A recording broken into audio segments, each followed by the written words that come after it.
हाँ क्योंकि वो तोर भुंडा बड़ा भारी। चल हाँ क्योंकि वो तोर भुंडा बड़ा भारी। के हवज तय बड़े बड़े जा, अरे के हवज तय बड़े बड़े जा। अरे का गजब के माल, क्योंकि वो तोर भुंडा बड़ा भारी है।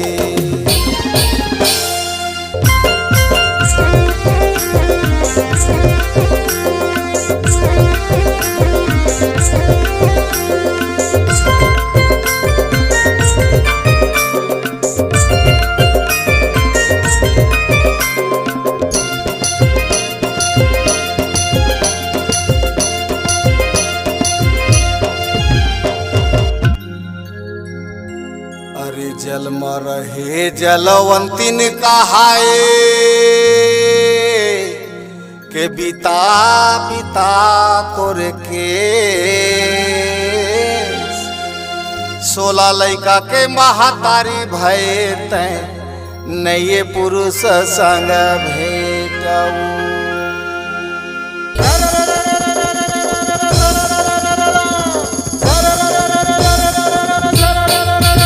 चल हाँ क्योंकि वो तोर भुंडा बड़ा भारी।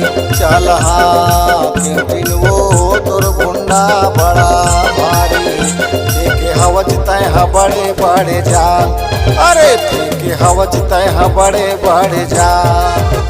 अरे का गजब के माल, क्योंकि वो तोर भुंडा बड़ा भारी है।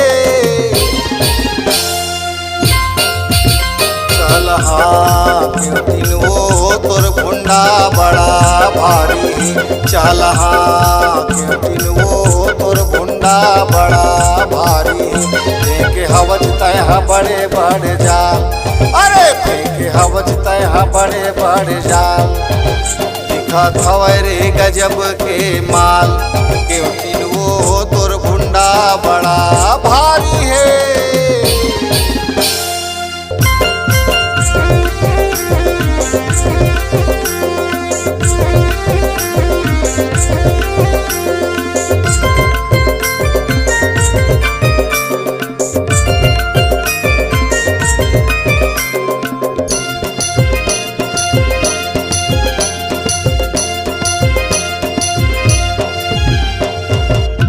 अरे हाँ अरे दिखत माहे गुज गुजरे संगी, के रंग हवै जी पीला। अरे तीर तीर मारो आजा में, औ बीच महावै पीला।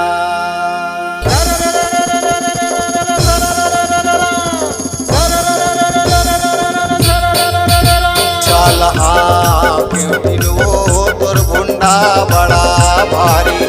चल हाँ क्योंकि वो तोर भुंडा बड़ा भारी। देखे हवज तय बड़े बड़े जा, अरे देखे हवज तय बड़े बड़े जा। दिखत हवै रे गजब के माल, क्योंकि वो तोर भुंडा बड़ा भारी है। चल हाँ क्योंकि वो तोर भुंडा बड़ा भारी। चल हाँ क्योंकि वो तोर भुंडा बड़ा भारी। फेंके हवज तय बड़े बड़े जाल, अरे फेंके हवज तय बड़े बड़े जाल। दिखत हवै रे गजब के माल, क्योंकि वो तोर भुंडा बड़ा भारी है। अरे तोर भुंडा बड़ा भारी है, तोर भुंडा बड़ा भारी है, तोर डेमचुल बड़ा भारी है।